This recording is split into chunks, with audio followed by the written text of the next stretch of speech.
बन्यारे बुलिबा समय पूर्वतन विधायक को कामुड़ा साप। राजनगर पूर्वतन विधायक अंशुमान महांती आज पट्टामुंडाईर बाछरा मंडपड़ा बन्यांचल बुलुवा समय गोटे विषाक्त साप कामुड़ी। राजनगर गोष्ठी स्वास्थ्य केन्द्र में प्राथमिक चिकित्सा करा जायतिला। अवस्था अधिक गुरुतर होबारु भुवनेश्वर एक घरोई हस्पिटाल में चिकित्सा चली। नहीं मु पट्टामुंडई ब्लॉक अंतर्गत बाछरा मंडपड़ा पंचायत बाछरा पंचायत अंतर्गत दुईटी ग्राम मंडपड़ा और बाछरा जाऊली बुली देखुली पानी भितर पशुली डंगा साइड कर रास्तार पानी थिला अंटाए लेखा पानी आंठुए पानी थिला आम से पशिक जाऊलु तो भितर केतल कौन हो साप तो गला बेले आम बहुत समय डंगार गला बेले साप देखुचु कुंभीर भी देखुचु तो भयावह अवस्था बन्या परिस्थिति पानी कमेवाई ना नौनी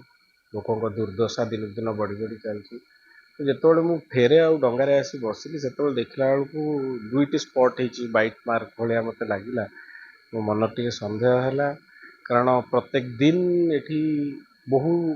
केस रिपोर्ट हो स्नेक बाइट एवं डेथ बहुत बढ़िबारे लगी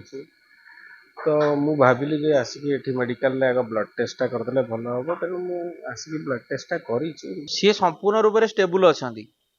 से कौट जाते फ्लड एरिया को जाते बोधे विजिट करने गोटे अननोन बैट है स्नेक बैट सी तो साप बोली कहूना से कहते पानी भितर मत कौन कामुड़ा आम ब्लड टेस्ट कले आम गोटे होल ब्लड क्लटिंग टेस्ट है कले से 20 मिनट भितर ब्लड क्लट कर किसी डर आशंका ना कि सिम्पटम भी ना एकदम से नॉर्मल अच्छा ऑब्जर्वेशन आम 24 घंटा रखू ये मेडिकल कारण किसी साप केस विष गुड़ा 8-10 घंटा पर भी चढ़े सांगे सांगे इमिडिएटली नाग साप 20-25 मिनट चढ़ी जाए ऑब्जर्वेशन रखू 6 घंटा थोड़े आम ब्लड भी टेस्ट कर देखू जहाँ रिक्वायरमेंट हम आम ट्रिटमेंट से हिसाब कर।